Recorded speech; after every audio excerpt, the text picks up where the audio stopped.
Hi friends, எல்லோரும் எப்படி இருக்கீங்க? ரொம்பவே நல்லா இருக்கீங்க நம்புகிறேன். இன்றைக்கி நாம் என்ன பார்க்க போகிறோன்னா, ஒரு சூப்பரான ஸ்நாக்ஸ் ரெசிபி தான். அவல் வச்சு எப்படி பண்ணலான்னு பார்க்கலாம். ரொம்பவே ஈஸியாக சிம்பிளான ரெசிபி தான். வாங்க அது எப்படி பண்ணலான்னு பார்க்கலாம். அதுக்கு முன்னாடி என்னோடய சேனலை மறக்காமல் லைக் பண்ணி ஷேர் பண்ணி சப்ஸ்கிரைப் பண்ணிக்கோங்க. மறக்காமல் பெல் பட்டனை கிளிக் பண்ணிக்கோங்க. அப்போ தான் நான் போகிற எல்லா வீடியோவும் உடனே உங்களுக்கு வந்துடும். உங்களுக்கு இந்த வீடியோ ரொம்ப பிடிச்சிருந்துச்சுன்னா உங்கள் ஃப்ரெண்ட்ஸ் அண்ட் ரிலேஷன்ஸ்க்கு ஷேர் பண்ணுங்கள். இந்த போஹா ரெசிபிக்கு வாங்க என்ன பண்ணலான்னு பார்க்கலாம். ஃபஸ்ட்டு வந்து நான் வந்து ஒரு பவுல் எடுத்திருக்கேன். ஒரு பவுலில் வந்து ஒரு 3/4 கப்பு நான் அவல் எடுத்திருக்கேன். இந்த அவல் நல்ல மெலிசாக இருக்கும்ல, சீக்கிரமாக ஊறிடும்ல, அந்த மாதிரி அவல் தான் நான் எடுத்திருக்கேன். அதுதான் நம்மளுக்கு கொஞ்சம் கிறிஸ்பியாகவும் இருக்கும். அதனால் நான் அதை எடுத்திருக்கேன். இந்த அவலை நல்லா 2 தடவை நல்லா தண்ணி ஊற்றி வாஷ் பண்ணிவிட்டு எடுத்துக்கலாம். நல்லா பிசைஞ்சு நம்ம அந்த அவலுக்கு மேலே இருக்க அந்த டஸ்ட்டெல்லாம் நல்லா கழுவி நல்லா சுத்தமாக எடுத்துக்கலாம்.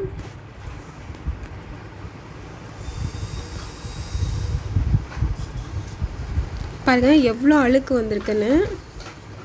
அதே மாதிரி இன்னொரு தடவையும் நல்லா தண்ணி போட்டு நம்ம நல்லா வாஷ் பண்ணி எடுத்துக்கலாம். பாருங்கள், நம்ம செகண்ட் டைம் வாஷ் பண்ணும்போது அந்த தண்ணி நல்லா கிளியராக இருக்கும். இது ஒரு 5 to 10 minutes நல்லா ஊற வச்சுட்டு இது மாதிரி நல்லா புழிஞ்சு எடுத்து வச்சுருக்கேன். அதோடு நான் என்ன பண்ணியிருக்கேன்னா, ஒரு மீடியம் சைஸ் உருளைக்கிழங்கு நல்லா உப்பு போட்டு அவிச்சு எடுத்துருக்கேன். அதை தான் ஆட் பண்ணிக்கிறேன். தோல் எடுத்துட்டு அவிச்சு எடுத்துக்கலாம்.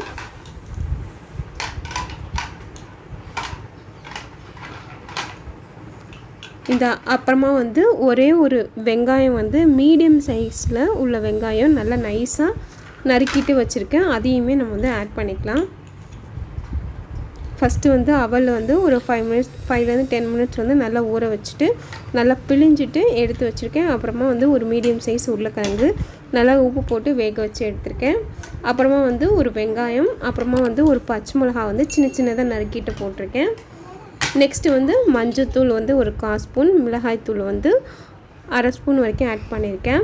அப்புறமா சாட் மசாலா ஒரு 1/4 ஸ்பூன் ஆட் பண்ணியிருக்கேன். உங்கள்கிட்ட சாட் மசாலானா பாதி லெமன் நீங்கள் ஆட் பண்ணிக்கலாம். இப்போ இதோட ஒரு 1/2 ஸ்பூன் வரைக்கும் உப்பு மட்டும் ஆட் பண்ணியிருக்கேன். இப்போ இது எல்லாமே சேர்த்து நம்ம நல்லா பிசைஞ்சு எடுத்துருக்கலாம். இதுவே நம்மளுக்கு நல்லா சரியாக இருக்கும். அப்படியே உங்களுக்கு தேவைப்பட்டுச்சுன்னா நீங்கள் ஒரு 1/4 டம்ளர் வரைக்கும் நீங்கள் தண்ணி ஆட் பண்ணிவிட்டு நல்லா பிசைஞ்சு எடுத்துக்கலாம்.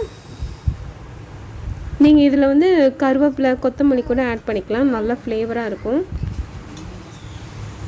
நல்லா இது மாதிரி உருண்டையாக உருட்டி எடுத்துக்கலாம். இப்போ எண்ணெய் நல்லா காஞ்சிருக்கு. நம்ம உருட்டி வச்ச அந்த அவலை இது மாதிரி எண்ணெயில் நல்லா பொரிச்சு எடுத்துக்கலாம். நல்லா ஃபோர்ஸ் கொடுத்து நல்லா பிசைஞ்சு எடுத்துக்கோங்க, இல்லைன்னா உடஞ்சிரும். அடுப்பு நல்லா ஒரு 10 நிமிஷம் நல்லா ஃபுல்லில் வச்சுட்டு அதுக்கப்புறம் நல்லா சிம்மில் வச்சுருங்க. ஏன்னா உள்ளாரையும் கொஞ்சம் நல்லா வெந்துச்சுன்னா நமக்கு நல்லாயிருக்கும். இதே மாதிரி எல்லா உருண்டையும் நம்ம சிம்மில் வச்சு நல்லா பொரிச்சு எடுத்துக்கலாம். மேலேயும் நல்லா மொறுன்னு, உள்ளார நல்லா சாஃப்டாக சூப்பராக இருக்கும். நம்ம அந்த லெமனு இல்லைன்னா அந்த சாட் மசாலா இது 2த்துல ஏதாவது ஒன்று கண்டிப்பாக சேர்த்துக்கணும். ஏன்னா அந்த காரமும் அந்த புளிப்பும் சேரும்போது நம்மளுக்கு ரொம்பவே சூப்பராக இருக்கும். அதுவும் அந்த ஆயிலில் ஃப்ரை பண்ணி நம்ம எடுக்கும்போது ரொம்பவே சூப்பராக இருக்கும். நீங்கள் இதோட ஒரு சாஸ் மட்டும் தொட்டு சாப்பிட்டிங்கன்னா ரொம்பவே சூப்பராக இருக்கும். குழந்தைங்கள்னு இல்லை, பெரியவங்களுக்கு கூட நீங்கள் கொடுக்கலாம். ரொம்பவே நல்லாயிருக்கும். குழந்தைங்க ஸ்கூல் விட்டு ஈவினிங் வரும்போது இது மாதிரி செஞ்சு கொடுங்க. ரொம்பவே சூப்பராக இருக்கும். ரொம்பவே சிம்பிளான ரெசிபியும் கூட. நல்லா ஒரு சைடு நம்மளுக்கு நல்லா வெந்து வந்துடுச்சு. இப்போ இன்னொரு சைடு நல்லா திருப்பி விட்டுக்கலாம். நீங்கள் திருப்பி விடும்போது கொஞ்சம், ஏன்னா மேலே வேகாமல் இருக்கும். அப்போ நம்ம கரண்டி போட்டு நம்ம குத்தி அது மாதிரி எடுத்தோம்னா நம்மளுக்கு அந்த பால்ஸ் உடையிறதுக்கு சான்சஸ் இருக்குது. இது மாதிரி ஃபோக்கோ இல்லை இது சின்னதாக ஒரு ஸ்பூன் மட்டும் எடுத்துக்கிட்டிங்கன்னா உங்களுக்கு திருப்பி விட்றதுக்கு இன்னும் கொஞ்சம் ஈஸியாக இருக்கும். பாருங்கள் அடியில் வந்து நல்ல கோல்டன் கலராக சூப்பராக இருக்குது. டேஸ்ட்டுமே சரி ரொம்பவே சூப்பராக இருக்கும்.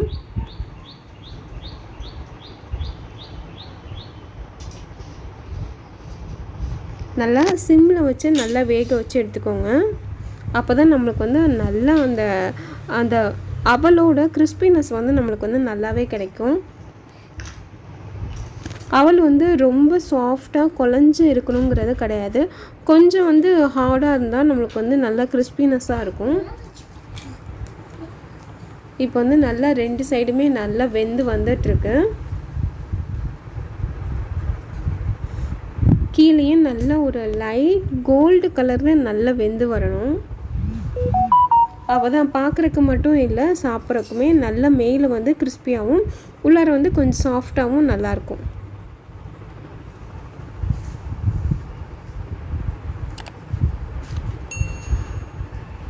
இதில் உங்களுக்கு தேவைன்னா நீங்கள் வந்து இன்னும் கொஞ்சம் காய்கறி கூட ஆட் பண்ணிக்கலாம். கேரட் வந்து நல்லா துருவிட்டு ஆட் பண்ணிக்கலாம். அப்புறமா வந்து குடமிளகா கூட நீங்கள் வந்து நல்லா கொஞ்சம் சின்னதாக நறுக்கிட்டு நீங்கள் கூட ஆட் பண்ணிக்கலாம். ரொம்பவே நல்லாயிருக்கும். பாருங்கள் இது மாதிரி நல்லா கோல்டன் கலரில் நல்லா வெந்து வந்துடுச்சு. இது மாதிரியே நல்லா எண்ணெயை வடிச்சிட்டு நம்ம வந்து எடுத்துக்கலாம். ஏன்னா அவலுங்கிறதுனால கொஞ்சம் எண்ணெய் குடிக்க தான் செய்யும்.